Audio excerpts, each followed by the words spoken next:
ನಮ್ಮ ಕರ್ತನಾದ ಯೇಸು ಕ್ರಿಸ್ತನಲ್ಲಿ ಪ್ರಿಯರಾದ ದೇವಚಂದ್ರೇ, ವೀಕ್ಷಕರೇ, ಆತನ ಹೆಸರಿನಲ್ಲಿ ನಿಮ್ಮೆಲ್ಲರಿಗೆ ವಂದನೆ. ನಾವು ಅನೇಕ ತಿಂಗಳುಗಳಿಂದ ಕ್ರಿಸ್ತನ ಸಭೆಯ ವಿಷಯವಾಗಿ ಪರಿಜ್ಞಾನವನ್ನು ಹೊಂದಿ ಕಳೆದ ಆ ಶುಕ್ರವಾರ ದಿವಸ ನಾವು ಸಭೆಗೆ ಸಂಬಂಧಪಟ್ಟದ್ದೇ ಆದರೆ ಕೆಲವು ಸೂಕ್ಷ್ಮ ನಡವಳಿಯ ವಿಷಯವಾಗಿ ಮಾತಾಡ್ತಿದ್ದೆವು.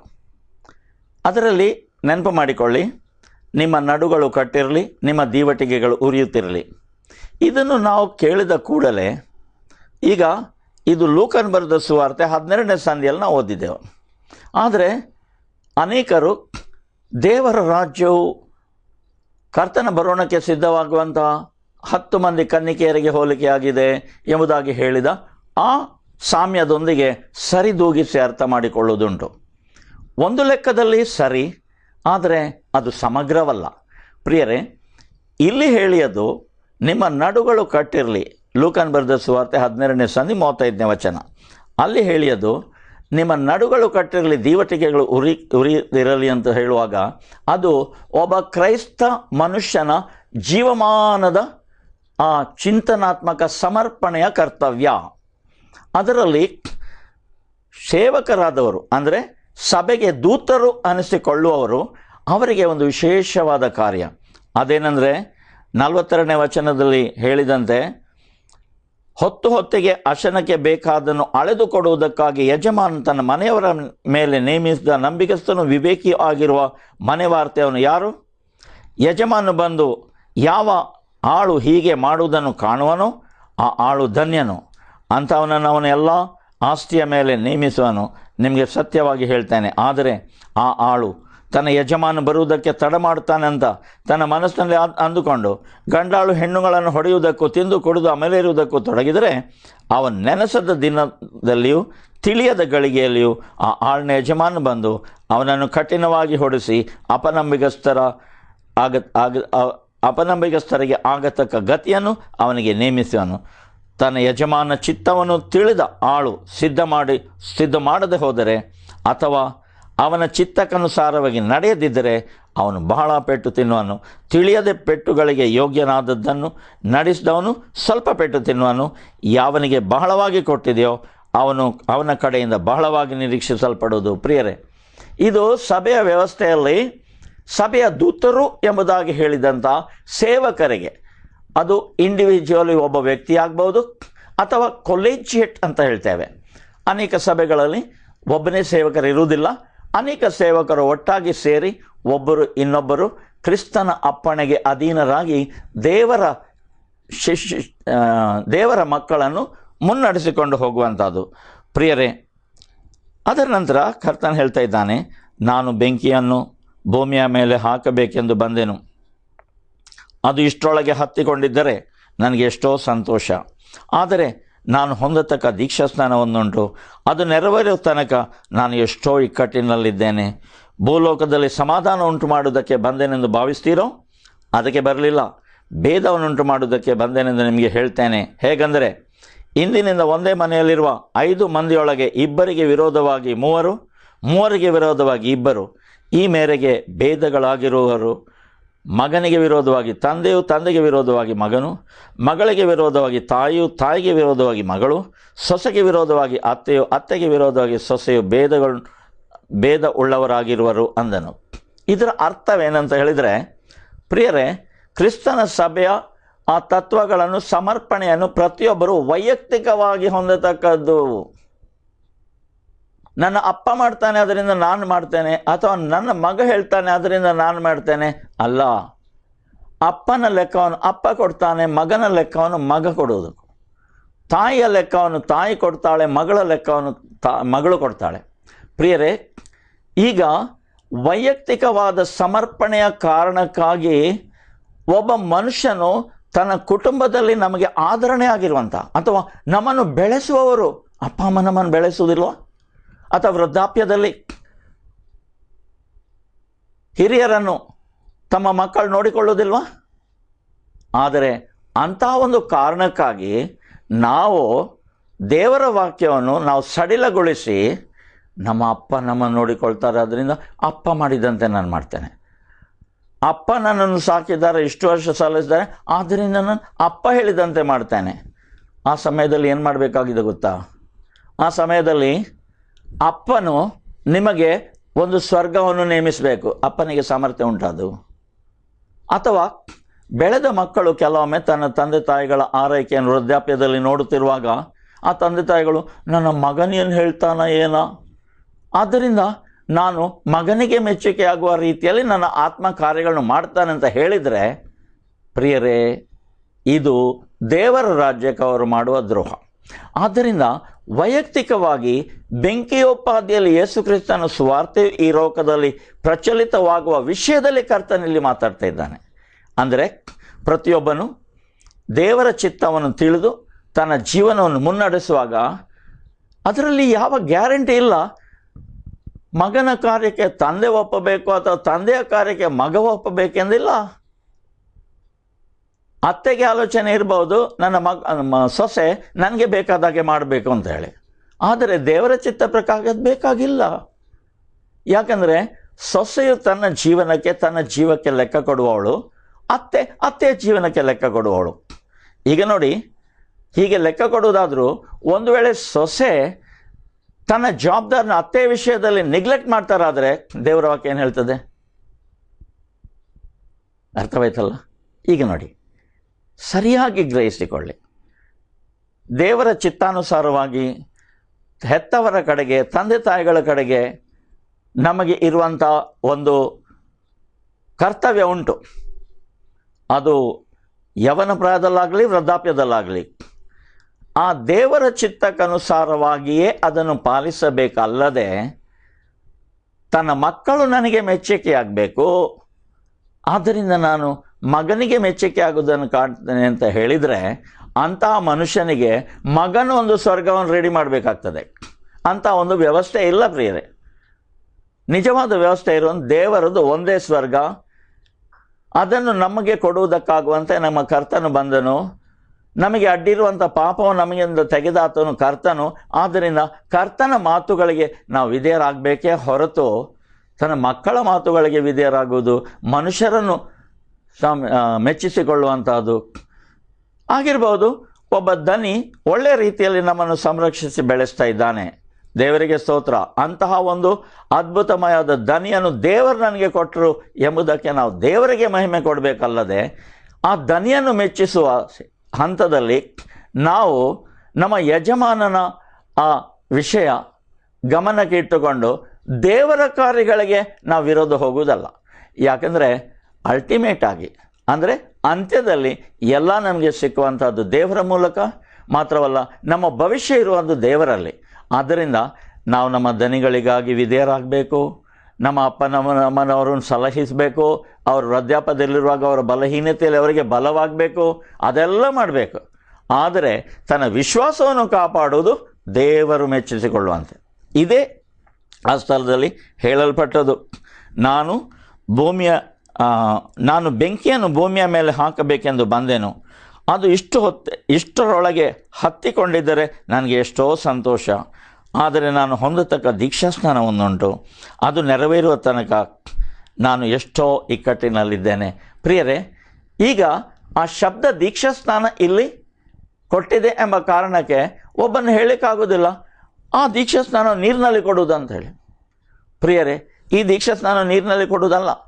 ನಮ್ಮ ಕರ್ತನಾದ ಯೇಸು ಸಂಕಟಗಳಲ್ಲಿ ಮುಳುಗಿ ತನ್ನ ಶರೀರವನ್ನು ಅನೇಕ ಪಾಪದ ಕಾರಣಕ್ಕಾಗಿ, ಮನುಷ್ಯರ ಶರೀರಗಳನ್ನು ವಿಮೋಚಿಸುವಂಥ ಕಾರಣಕ್ಕಾಗಿ ದೇವರ ಚಿತ್ತಾನುಸಾರವಾಗಿ ಸಂಕಟಗಳಿಗೆ, ಕಷ್ಟಗಳಿಗೆ ಒಳಪಟ್ಟು ಅದರಲ್ಲಿ ಮುಳುಗಿ ತನ್ನ ಪ್ರಾಣವನ್ನು ಬಿಟ್ಟು ಅದರ ನಂತರ ತಾನು 3 ರಾತ್ರಿ 3 ಹಗಲು ಆ ಗೋರಿಯೊಳಗೆ ಇದ್ದುಕೊಂಡು ಅದರ ನಂತರ ಜೀವಂತನಾಗಿ ತಂದೆಯಾದ ದೇವರಿಂದ ಎಬ್ಬಿಸಲ್ಪಟ್ಟು ಸರ್ವದರ ಮೇಲೆ ಅಧಿಕಾರಿಯನ್ನಾಗಿ ನೇಮಿಸ್ತಾನೆ. ಅಂತಹ ಅಧಿಕಾರಕ್ಕೆ ಆತನ ಮೇಲೆ ಇಟ್ಟಂಥ ವಿಶ್ವಾಸಿಗಳನ್ನು ಕೂಡ ನೇಮಿಸ್ತಾನೆ. ಪ್ರಿಯರೇ, ಅಂತಹದ್ದು ಬರಬೇಕಾದರೆ ಯಾವ ರೀತಿಯಲ್ಲಿ ಸಂಕಟಗಳ ಆ ಉರಿಯ ಅಭಿಷೇಕ, ಬೆಂಕಿಯ ಅಭಿಷೇಕ ನಮ್ಮ ಕರ್ತನಾದ ಯೇಸು ಕ್ರಿಸ್ತನ ಮೇಲೆ ಬಂತೋ ಅದೇ ರೀತಿಯ ಅಭಿಷೇಕ ಯೇಸು ಕ್ರಿಸ್ತನ ಶಿಷ್ಯರ ಮೇಲೆ ಕೂಡ ಬರುವುದುಂಟು ಎಂಬುದಾಗಿ ಕರ್ತನ ಮತ್ತು ದೇವರ ವಾಕ್ಯದ ಸಕಲ ಭಾಗಗಳು ನಮಗೆ ಹೇಳ್ತವೆ. ಆದ್ದರಿಂದ ಈ ಅಭಿಷೇಕದ ಸಂಬಂಧದಲ್ಲಿ ಮನುಷ್ಯರ ಕುಟುಂಬಗಳೊಳಗೆ ವ್ಯತ್ಯಾಸವಾದ ಸಂಗತಿಗಳು ನಡೆಯುತ್ತವೆ ಎಂಬುದಾಗಿ ಈ ನಾವು ಮೇಲೆ ಹೇಳಿದ ಭಾಗಗಳನ್ನು ಓದಿದೆವು. ಅದರ ನಂತರ ಬೇರೆಯವರ ಮೇಲೆ ತೀರ್ಮಾನ ಮಾಡಲಿಕ್ಕೆ ನಮಗೆ ಅವಕಾಶವಿಲ್ಲ. ಅದೇ ಸಮಯದಲ್ಲಿ ಮತ್ತಾಯನ ಬರೆದ ಸುವಾರ್ತೆ 5ನೇ ಸಂಧಿ 48ನಲ್ಲಿ ಹೇಳಿದ ಒಂದು ಮಾತನ್ನು ಇಲ್ಲಿ 57-58 ವಚನದಲ್ಲಿ ನಾವು ಪುನಃ ಓದಬಹುದು. ಇಂತಿಂಥದ್ದು ನ್ಯಾಯವಾದದ್ದೆಂದು ನೀವೇ ಯಾಕೆ ತೀರ್ಪು ಮಾಡಿಕೊಳ್ಳುವುದಿಲ್ಲ? ನೀನು ವಾದಿಯ ಸಂಗಡ ನ್ಯಾಯಾಧಿಪತಿಯ ಮುಂದಕ್ಕೆ ಹೋಗುತ್ತಿರುವಾಗ ದಾರಿಯಲ್ಲಿಯೇ ತಂಟೆ ಹರಿಸಿಕೊಳ್ಳಲು ಪ್ರಯತ್ನ ಮಾಡು ಎಂಬುದಾಗಿ ಹೇಳಿದೆ. ಪ್ರಿಯರೇ, ಅಲ್ಲಿ ವಾದಿ ಎಂಬಂಥ ಶಬ್ದ ಸಿಕ್ಕಿದ ಕೂಡಲೇ ದೇವರ ಜನರು ಅದಕ್ಕೆ ಅರ್ಥ ಮಾಡಿಕೊಳ್ಳುವುದುಂಟು. ಅದೇನೆಂದರೆ, ವಾದಿ ಅಂತ ಹೇಳಿದರೆ ಸೈತಾನನು. ಪ್ರಿಯರೇ, ವಾದಿ ಅಂತ ಹೇಳಿದರೆ ಎನ್ ಅಡ್ವೊಕೇಟ್ ಅಥವಾ ವಾದಿಸುವವನು. ನೀನು ವಾದಿಯ ಸಂಗಡ ನ್ಯಾಯಾಧಿಪತಿಯ ಮುಂದಕ್ಕೆ ಹೋಗುತ್ತಿರುವಾಗ, ಅಂದರೆ ನಮ್ಮ ನಡುವೆ ಒಂದು ವ್ಯಾಜ್ಯ ಉಂಟು. ವಾದಿ ಮತ್ತು ನಾನು ಒಂದು ವ್ಯಾಜ್ಯದಲ್ಲಿದ್ದೇವೆ. ನಾವು ಹೋಗ್ತಾ ಇರುವಂತಹದ್ದು ದೇವರ ನ್ಯಾಯಾಧೀಶರ ಎದುರು, ದೇವರ ನ್ಯಾಯಾಸನದ ಎದುರು. ವಾದಿಯ ಸಂಗಡ ಮುಂದಕ್ಕೆ ಹೋಗುತ್ತಿರುವಾಗ ದಾರಿಯಲ್ಲೇ ತಂಟೆ ಹರಿಸಿಕೊಳ್ಳಲು ಪ್ರಯತ್ನ ಮಾಡು, ಇಲ್ಲದಿದ್ದರೆ ಅವನು ನಿನ್ನನ್ನು ನ್ಯಾಯಾಧಿಪತಿ ಬಳಿಗೆ ಎಳೆಕೊಂಡು ಹೋದಾನು. ನ್ಯಾಯಾಧಿಪತಿಯು ನಿನ್ನನ್ನು ಸೆರೆ ಯಜಮಾನ ವಶಕ್ಕೆ ಒಪ್ಪಿಸಾನು. ಸೆರೆ ಯಜಮಾನನು ನಿನ್ನನ್ನು ಸೆರೆಯಲ್ಲಿ ಹಾಕಾನು. ನೀನು ಒಂದು ಕಾಸನ್ನಾದರೂ ನಿಲ್ಲಿಸಿಕೊಳ್ಳದೆ ಎಲ್ಲ ಸಲ್ಲಿಸುವ ತನಕ ಅಲ್ಲಿಂದ ಬರುವುದೇ ಇಲ್ಲ ಎಂದು ನಿಮಗೆ ಹೇಳ್ತೇನೆ. ಪ್ರಿಯರೇ, ಜಸ್ಟ್ ಒಂದು ಶಬ್ದ ವಾದಿ ಹಿಡ್ಕೊಂಡು ನಾವು ಬೈಬಲಲ್ಲಿ ವಾದಿ ಅಂತ ಹೇಳುವ ಶಬ್ದವನ್ನು ಸೈತಾನಿಗೆ ಒಪ್ಪಿಸಿಕೊಡುವಂತಲ್ಲ. ಈ ವಾದಿ ಅಂತವನು ನೋಡಿ, ಆ ವಾದಿ ನ್ಯಾಯಾಧೀಶರ ಕೈಯಲ್ಲಿ ನಿನ್ನನ್ನು ಒಪ್ಪಿಸಿಕೊಡುವಾಗ ಅವನ ವಾದ ನಿಲ್ತದೆ ಮತ್ತು ನೀನು ಸೆರೆಯಲ್ಲಿ ಬೀಳ್ತಿ. ಅದರ ಅರ್ಥ ಏನು ಗೊತ್ತಾ? ಈ ವಾದಿ ನಮ್ಮ ಕರ್ತನಾದ ಯೇಸು ನಮಗೆ ಹೇಳಿದಂಥ ಆ ಪವಿತ್ರಾತ್ಮನ ವಿಷಯವಾಗಿ ಮಾತಾಡುವಂಥ. ಶಿಷ್ಯರ ಹತ್ರ ಆತನು ತನ್ನ ಸಂಬೋಧನೆಯಲ್ಲಿ, ಅಂದರೆ ವಿಸ್ತಾರವಾಗಿರುವಂಥ ಯೋಹಾನ್ ಬರೆದ ಸುವಾರ್ತೆ 14, 15, 16 ಈ ಅಧ್ಯಾಯಗಳಲ್ಲಿ ಆತನು ಹೇಳ್ತಾ ಇದ್ದಾನೆ, ಆ ಆತ್ಮನು ಈಗ ನಿಮ್ಮ ಬಳಿಯಲ್ಲಿದ್ದಾನೆ ಮತ್ತು ನಿಮ್ಮೊಳಗೆ ಇರುವನು. ನೋಡಿ, ಈ 2 ಸ್ಟೇಜ್ಗಳು. ಮೊದಲನೇದು ಬಳಿಯಲ್ಲಿರುವುದು. ಪ್ರಿಯರೇ, ಮನಸ್ಸಾಕ್ಷಿಯ ಮೂಲಕವಾಗಿ ದೇವರ ವಿಷಯದ ಪರಿಜ್ಞಾನಕ್ಕೆ ಬರುವಂತೆ ಈ ಲೋಕದಲ್ಲಿ ದೇವರು ಕಳಿಸಿದಂಥ ಪವಿತ್ರಾತ್ಮನಿದ್ದಾನೆ. ಪ್ರಥಮತವಾಗಿ ಪೆಂತೆಕೋಸ್ತ್ ದಿವಸ ದೇವರು ಈ ಲೋಕಕ್ಕೆ ಪವಿತ್ರಾತ್ಮನು ಕಳಿಸಿದ ನಂತರ ಪವಿತ್ರಾತ್ಮನು ತನ್ನ ವಾಸವನ್ನು ಈ ಲೋಕದಲ್ಲಿ ಶಾಶ್ವತಗೊಳಿಸಿದ್ದಾನೆ. ಅದರ ಅರ್ಥ ಹೀಗಿಲ್ಲ, ಆತನು ಪರಲೋಕದಲ್ಲಿ ಇಲ್ಲ ಅಂತೇಳಿ ಅರ್ಥ ಅಲ್ಲ. ಆತನು ದೇವರಾಗಿದ್ದರಿಂದ ಇಲ್ಲಿ ಇರದೇ ಇರಲಿಕ್ಕೆ ಸಾಧ್ಯವಿಲ್ಲ. ಆದರೆ ಪವಿತ್ರಾತ್ಮನು ಸುರಿಸಲ್ಪಟ್ಟನು ಸಭೆಯ ಮೇಲೆ ಅಂತ ಹೇಳುವಾಗ, ಹಳೆಯ ಕಾಲದಲ್ಲಿ ಯಾವ ರೀತಿಯಲ್ಲಿ ಪವಿತ್ರಾತ್ಮನು ಆಗಿಂದಾಗೆ ಪರಿಸ್ಥಿತಿಗನುಸಾರವಾಗಿ ದೇವಜನರು ಅನಿಸಿಕೊಳ್ಳುವವರ ಕಾರಣಕ್ಕಾಗಿ ಈ ಲೋಕದಲ್ಲಿ ಕೆಲವರ ಮೇಲೆ ಬರ್ತಿದ್ದನೋ, ಆ ಸ್ಥಿತಿಯಲ್ಲಿ ಇಲ್ಲದೆ ಸಕಲ ಮಾಂಸ ಅಥವಾ ಶರೀರ ಅಥವಾ ಫ್ಲೆಶ್ ಅಂತ ಹೇಳ್ತಾರೆ, ದೇವರಾತ್ಮನು ಸುರಿಸಲ್ಪಟ್ಟಿದ್ದಾನೆ. One way you can say that Holy Spirit has changed his residence and come into the world. ಆ ವಾದಿ ಮನಸ್ಸಾಕ್ಷಿಯ ಮೂಲಕವಾಗಿ ದೇವರ ಮನುಷ್ಯರೊಂದಿಗೆ ಮಾತಾಡ್ತಾ ಇರ್ತಾನೆ. ಅದರ ನಂತರ ಒಬ್ಬನ ರಕ್ಷಣೆ ಪಟ್ಟ ನಂತರ ಆತನು ಒಳಗೆ ಇರುವನು ನೋಡಿ. ಆದರೆ ಮನಸ್ಸಾಕ್ಷಿಗೆ ವಿರೋಧವಾಗಿಯೂ ರಕ್ಷಣೆ ಪಟ್ಟ ನಮ್ಮ ಜೀವಿತಕ್ಕೆ ವಿರೋಧವಾಗಿಯೂ ನಾವು ಒಂದು ವೇಳೆ ನಡೆಯೋದಾದರೆ ವಾದಿ ನಮ್ಮ ಹತ್ರ ಹೇಳ್ತಾ ಇರ್ತಾನೆ, ನಮ್ಮ ಅಪರಾಧಗಳನ್ನು ತೋರಿಸ್ತಾ ಇರ್ತಾನೆ, ಇದು ಸರಿಯಲ್ಲ, ಇದು ಸರಿ ಅಂತ ಹೇಳ್ತಾ ಇರ್ತಾನೆ. ಆದರೆ ನಾನು ಆ ಪವಿತ್ರಾತ್ಮನೊಂದಿಗೆ ಹೊಂದಿಕೆ ಆಗದಿದ್ದರೆ ಅಲ್ಲಿ ನನಗೆ ಸಿರುವಂಥದ್ದು ಏನು? ಸೆರೆಮನೆ. ಮತ್ತು ವಾಕ್ಯ ಹೀಗೆ ಹೇಳ್ತದೆ, ಒಂದು ಕಾಸನ್ನಾದರೂ ನಿಲ್ಲಿಸಿಕೊಳ್ಳದೆ ಎಲ್ಲ ಸಲ್ಲಿಸುವ ತನಕ ಅಲ್ಲಿಂದ ಬರುವುದೇ ಇಲ್ಲ ಎಂದು ನಿಮಗೆ ಹೇಳ್ತೇನೆ ಅಂದನು.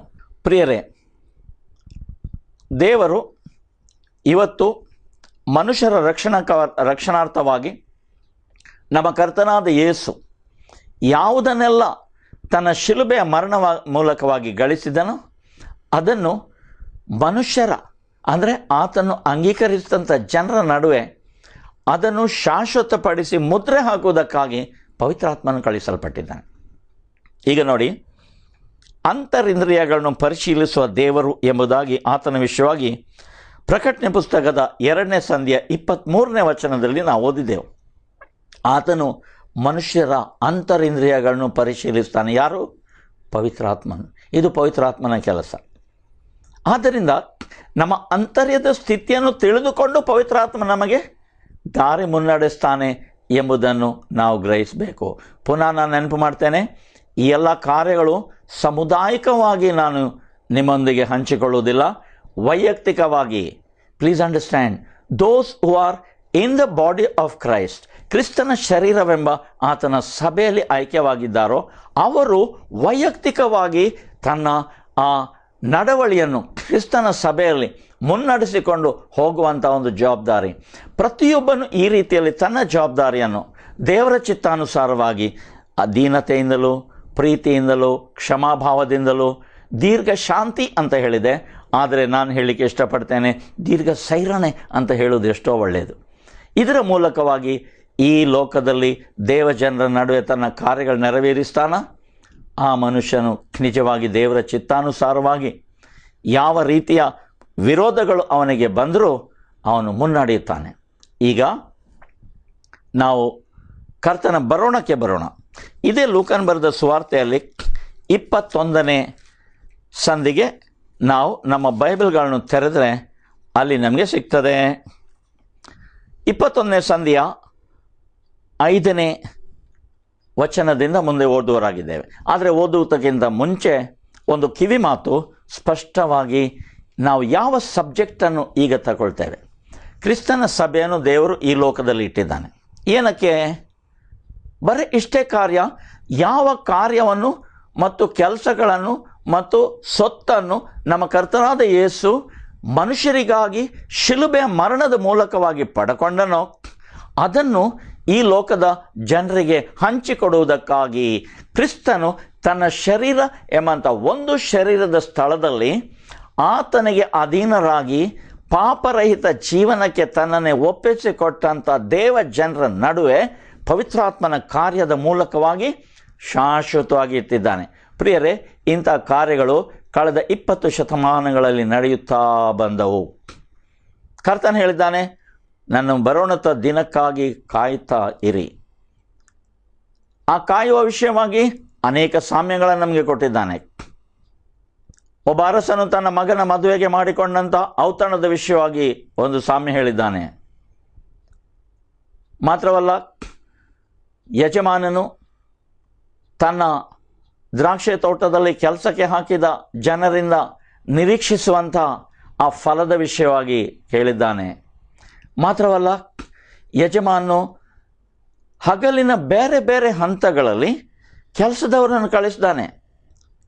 ಬೆಳಿಗ್ಗೆ 9 ಗಂಟೆಗಾಗಲಿ, ಮಧ್ಯಾಹ್ನ 12 ಗಂಟೆಗಾಗಲಿ, ಸಾಯಂಕಾಲದ 4 ಗಂಟೆಗಾಗಲಿ, ಪ್ರತಿಯೊಬ್ಬರು ಅಲ್ಲಿ ಹೊಲದಲ್ಲಿ ಕಳಿಸಲ್ಪಟ್ಟರು. ಅವರು ಸೇವೆ ಮಾಡ್ತಾರೆ. ಅವರು ಜವಾಬ್ದಾರರು ಯಜಮಾನಿಗೆ. ಅವರಿಗೆ ದೊರಕುವಂಥ ಫಲ ಯಜಮಾನಿಂದ ಬರ್ತದೆ. ಇದು ಕೂಡ ಸೇವೆಗೂ ಮತ್ತು ಅವರು ಪಡ್ಕೊಳ್ಳುವ ಫಲಕ್ಕೂ ಅದು ಹೋಲಿಕೆಯಾಗಿದೆ. ಈಗ ಯಾವ ಮನೋಭಾವದಿಂದ ಸೇವೆ ಮಾಡಬೇಕಂತ ಹೇಳುವಾಗ ನಮ್ಮ ಕರ್ತನಾದ ಯೇಸು ಹೇಳ್ತಾ ಇದ್ದಾನೆ, ಒಂದು ವೇಳೆ ಯೋಚಿಸುವ ನಿಮ್ಮಲ್ಲಿ ಒಬ್ಬನಿಗೆ ಹೊಲದಲ್ಲಿ ಕೆಲಸ ಮಾಡುವಂಥ ಆಳಿದ್ದಾನೆ. ಅವನು ಹಗಲಿನ ಹೊತ್ತು ಕೆಲಸ ಮಾಡಿ ಮಧ್ಯಾಹ್ನ ಹೊತ್ತು ಮನೆಗೆ ಬಂದಾಗ ಯಾವ ಯಜಮಾನನು ತನ್ನ ಆಳಿಗೆ, ನೀನು ದಣಿದು ಬಂದಿದ್ದಿ, ತುಂಬ ಕೆಲಸ ಮಾಡಿದ್ದಿ, ಕೂತ್ಕೋ, ನಾನು ನಿನ್ನನ್ನು ಆರಾಮವಾಗಿ ಸುಧಾರಿಸ್ತೇನೆ ಅಂತ ಹೇಳಿ ಅವನನ್ನು ಆ ರೀತಿಯಲ್ಲಿ ಕಾಣ್ತಾನ? ಅವನ ಆಳು. ಅವನು ಮೊದಲು ಏನು ಹೇಳ್ತಾನೆ ಗೊತ್ತಾ? ಕರ್ತನೆ ಹೇಳ್ತಾ ಇದ್ದಾನೆ, ಮೊದಲು ನೀನು ಹೋಗಿ ನನ್ನ ಊಟಕ್ಕೆ ಸಿದ್ಧ ಮಾಡು, ನಾನು ಊಟ ಮಾಡುವಾಗ ಅಗತ್ಯವಿರುವುದನ್ನು ತಂದು ಕೊಡು, ನಾನು ಊಟ ಮಾಡಿದ ನಂತರ ನೀನು ಊಟ ಮಾಡು ಅಂತ ಹೇಳ್ತಾನೆ. ಪ್ರಿಯರೇ, please understand how God will want us to have our ministry done to him. ಅದರಂತೆ ಕರ್ತನ ಹೇಳ್ತಾ ಇದ್ದಾನೆ, ನೀವು ಕೂಡ ಪ್ರಯೋಜನವಿಲ್ಲದ ಆಳುಗಳು, ಏನೂ ನಮಗೆ ಬರುವುದಿದ್ರೆ ಯಜಮಾನಿಂದ ಬರ್ತದೆ, ಆ ಒಂದು ಮನೋಭಾವವನ್ನು ನಾವು ದೇವರ ವಿಷಯದಲ್ಲಿ ಇಟ್ಟುಕೊಳ್ಬೇಕು ಅಂದರೆ ಕರ್ತನು ಹೇಳ್ತಾ ಇದ್ದಾನೆ. ಈ ರೀತಿಯಲ್ಲಿ ಲೋಕದಲ್ಲಿ ನಡೆದ ನಂತರ ಕಡೆಯ ಒಂದು ದಿವಸ ಬರ್ತದೆ. ಎಲ್ಲರೂ ಈ ಲೋಕದಲ್ಲಿ ಸಾಯ್ತಾರೆ, ಅವರು ಹೂಣಲ್ಪಡ್ತಾರೆ. ಹೂಣಲ್ಪಟ್ಟ ನಂತರ ಕರ್ತನು ಹೇಳ್ತಾ ಇದ್ದಾನೆ, ನಿಮ್ಮ ತಲೆಯ ಕೂದಲನ್ನಾದರೂ ನಾನು ಬಿಡದೆ ಕಡೆಯ ದಿವಸದಲ್ಲಿ ನಾನು ಎಬ್ಬಿಸ್ತೇನೆ ಅಂತ ಹೇಳ್ತಾ ಇದ್ದಾನೆ. ಅದರ ಅರ್ಥ ಏನು ಪ್ರಿಯರೇ? ಎಲ್ಲ ದೇವಜನರು ತನ್ನ ಜೀವಮಾನ ಕಾಲದಲ್ಲಿ ತಮ್ಮ ಶ್ರಮಪಟ್ಟು ತೀರಿ ಹೋದರು. ಅಪೊಸ್ತಲ ಪೌಲನು ಎಣಿಸಿದನು ತಾನು ಜೀವಿಸುವ ದಿನಗಳಲ್ಲೇ ಕರ್ತನು ಬರ್ತಾನೆ ಅಂತ ಎಣಿಸಿದನು. ಆದರೆ ಆ ಕಾಲಗಳು ಗತಿಸಿ ಹೋಗಿ 19 ಶತಮಾನಗಳು ಇನ್ನೂ ಮುಂದೆ ನಡೆದವು. ಆದರೆ ಪೇತ್ರನು ಹೇಳ್ತಾ ಇದ್ದಾನೆ, ಕೆಲವರು ಎಣಿಸ್ತಾ ಇದ್ದಾರೆ ಕರ್ತನು ಬರ್ತಾನೆ ಅಂತ ಹೇಳಿದ ವಾಗ್ದಾನಕ್ಕೆ ಏನಾಯಿತು? ನಮ್ಮ ತಂದೆಗಳು ತೀರಿ ಹೋಗೋ ಸಮಯದಿಂದ ಇವತ್ತಿನ ದಿನಕ್ಕೆ ಎಲ್ಲ ಸಂಗತಿಗಳು ಮೊದಲಿನಂತೆ ನಡೀತವೆ ಎಂಬುದಾಗಿ ಕೆಲವರು ಯೋಚಿಸಿ ತಮ್ಮ ಕೆಲಸ ಮತ್ತು ಜವಾಬ್ದಾರಿಗಳಲ್ಲಿ ಸ್ವಲ್ಪ ಸಡಿಲತೆಗೆ ಹೋಗುವಂಥ ಒಂದು ಬಲಹೀನತೆ ಇರ್ತದೆ ಎಂಬುದಾಗಿ ತಿಳಿದುಕೊಂಡು ಪೇತ್ರನು ಹೇಳ್ತಾ ಇದ್ದಾನೆ, ದೇವರು ಮನುಷ್ಯರ ಚಿಂತನೆಯ ಪ್ರಕಾರವಾಗಿ ಸಂಗತಿಗಳನ್ನು ಮರೆಯೋನಲ್ಲ. ಆತನ ಕರುಣೆ ಕೃಪೆ ಎಷ್ಟೋ ಮಂದಿಗೆ ಹೋಗತಕ್ಕದ್ದು, ಅದಕ್ಕಾಗಿ ಆತನು ತಾಳ್ಮೆಯಿಂದ ಇದ್ದಾನೆ, ಆದರೆ ಬರುತ್ತಾನೆಂಬುದು ನಿಶ್ಚಯ ಎಂಬುದಾಗಿ ಪೌಲನು ಹೇಳ್ತಾ ಇದ್ದಾನೆ. ಮಾತ್ರವಲ್ಲ, ಯಾರು ಕರ್ತನ ಬರೋಣದ ವಿಷಯವಾಗಿ ಒಂದು ಕುಟಿಲ ಮಾತುಗಳನ್ನಾಡ್ತಾನ ಅವನ ವಿಷಯವಾಗಿ ಅವರು ಕುಟಿಲ ಸ್ವಭಾವದವರು ಅಥವಾ ಎಲ್ಲ ರೀತಿಯಲ್ಲಿ ಹಾಸ್ಯಕ್ಕೆ, ದೇವರ ಕಾರ್ಯಗಳನ್ನು ಹಾಸ್ಯಕ್ಕೆ ಒಳಪಡಿಸುವವರು ಎಂಬ ರೀತಿಯಲ್ಲಿ ಪೇತ್ರನು ಹೇಳ್ತಾ ಇದ್ದಾನೆ. ಕರ್ತನು ಮನುಷ್ಯರು ಎಣಿಸುವಂತೆ ಆತನ ನಿರ್ಲಕ್ಷ್ಯದಿಂದ ಇಲ್ಲ.